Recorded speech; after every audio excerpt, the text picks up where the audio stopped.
Hi guys, if you could take a look at the sheets that are entitled Overall Classroom Expectations, I'm going to take just a few minutes, not a lot of time, to go through these because I think as seniors, a lot of this is really self-explanatory and you're mature enough that you know most of this. So I can go through this pretty fast. I just want to point out a few things that I think you should be aware of and that we need to abide by if we're going to have a successful year together this year.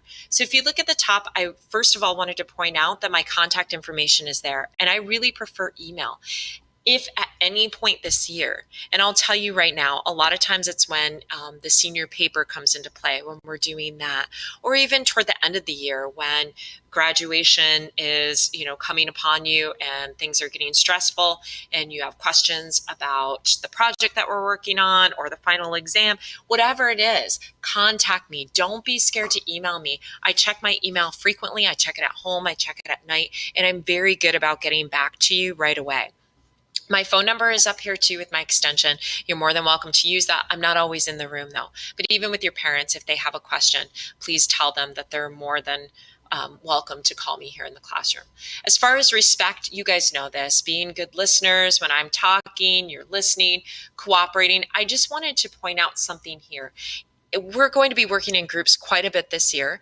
Oftentimes you'll be choosing your own group, but sometimes you won't have that luxury. You'll be working with someone else or working with a partner or working with a group of people that you may not know that well. If there are any problems getting along, work ethic, someone in the group isn't pulling their weight, please see me privately. I don't want to make anyone feel bad by, announcing it in the classroom in front of everyone. Just see me privately and we'll have a conversation. But I'm not going to know unless you tell me. Don't wait until the project is due and then say, so and so didn't do it. What's going to happen to my grade? Come and see me or email me. That could be something you could email as well. No complaints. I know that's hard, especially at the beginning of the year when it's still, I don't know though, this September has started off to be pretty cool in the whole summer. But usually it's hot at the beginning of the year. We don't want to be back, but we're together over 180 days this year.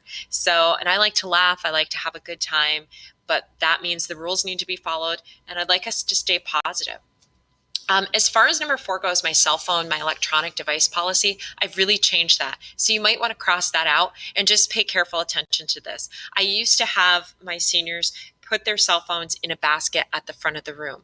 But what happens is I like to use them a lot for educational purposes. I do have some laptops here in the classroom. I'm hoping that I'll get more as the year goes on, but I don't always have them or they're not as fast. And so kids want to use their cell phones, and I get that as long as it's for educational purposes. So I don't always want us getting up and down and going to the front and bringing them back and going. So have it on you, but I don't want to see it unless I tell you it's time to take that out for something within my lesson and you're using it for just that purpose. So you can have it in your pocket, you can have it under your books, you can have it somewhere where I don't see it, but when I tell you it's time to have it out, we're going to log on to Kahoot or we're going to log on into Google Classroom and complete an assignment. That's when it's okay to take it out. As far as being on time, that's a big one for me. We have a lot to accomplish and little time to do that. So be here on time. If you're late, that means even, 20 seconds after the bell rings, I'm going to ask you if you have a pass. If you do not have one, I write down your name. If it happens 3 times or more, I send it in as a referral. I'm not going to holler. I'm not going to yell. I'm not going to kick you out, but I am going to send it in as a discipline because it's disrespectful and interrupting to me. So always get a pass if you're going to be late. Being prepared for class is another big one. I don't give locker passes, so bring what you need to. Here's what you need for this class. You'll always need a pen, something to write with, or a pencil. You need a 3-ring binder with loose leaf paper. Everything that I do is electronic, and it's all on Google Classroom. But you will be taking notes throughout the year. You will randomly have an assignment that you'll have to turn in a paper copy instead of doing it electronically. So you'll need that. Whatever class text, we'll go over the books and what we're doing this year later on. But whatever we're doing in class, whether it's a book, whether it's a short story that I've given to you, you need to bring that every day. You'll always need a planner. That is so important for senior year.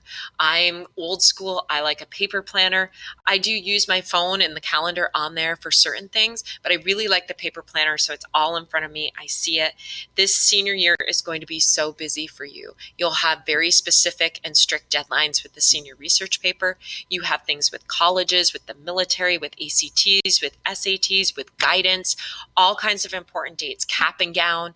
It comes on you fast and it can be overwhelming. So you need to have a planner where you're keeping track of these dates for you to feel less stressful as the year goes on and for you to be successful. If you have, like I said, any smartphones, if you prefer a tablet, if you like to work from a laptop, I do not mind at all if you have those in class for educational purposes. Like I said, if you're using those non-educational sites, Snapchat is a big one for me. I can't stand that. I don't want my picture taken. I don't want anyone's picture taken in my classroom. Texting, doing those things, then I'm going to take it away and write a referral. But if you're using it for class purposes, that's fine. Earbuds and headphones, you might want to have those every day when we're reading. If you're silently reading and you're a person who likes music and it helps you to concentrate, it always blows my mind because I cannot do that. I'm just the opposite. I can't listen to anything. I have to have silence. But if you want to listen to music, I have no problem with that. Or if we have some downtime, so bring your earbuds and headphones. You'll also eventually, I think, need index cards and post-it notes. And that's for the senior research paper.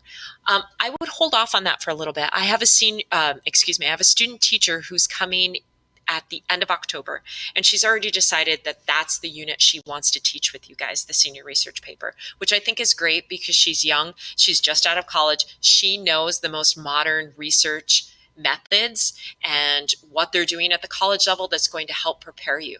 So she might have some different ideas and maybe she won't have you doing note cards on index cards. I'm not sure. So that is a part of it, but just hold off on those for a little bit. Taking the initiative. Again, like I said before, if you're struggling, if you have problems of any sort that I don't know about, don't let it get out of control. Come and see me, email me, call me, come in after school, and we'll talk about it. But I need to know. I can't help you if I don't know what's going on. Please be here. Absences are a huge part. Almost all of my students who were in danger of failing last year or who did fail or kids who didn't graduate, 98% of them, it came down to attendance. They just weren't here. And then they get behind and they're not here and they're not turning in the work. So if you are absent and it's an excused absence, you have 5 days, according to the Student Code of Conduct, to get that work done that you missed and turn it in for a grade. I'm not going to chase you down. I have too many students. I have over 100 kids. I can't keep chasing you down and going, hey, did you get it done? Did you get it done? Hey, turn it in to me. So I won't even remember. You have to do that on your own. So you've got 5 days, okay?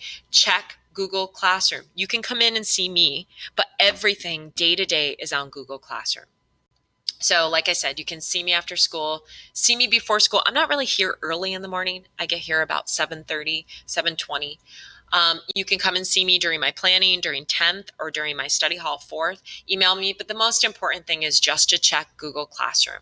I'm assuming that most of you, if not all of you, used Google Classroom with at least one teacher last year. So you should be familiar with it. I think it's going to be so much easier than it was last year because it was brand new to us and to most of the students. I'm going to have you guys log into my classroom at the end of this week when we're in the computer lab. Once you're in there, you'll see my assignments are posted every single day. Download that Google Classroom app too onto all of your smart devices. I really look forward to this year with you. I know it's going to be a great one. It's going to go by quickly. And again, don't hesitate to come and talk to me. Communication is key. And if you have any questions, I can take those now.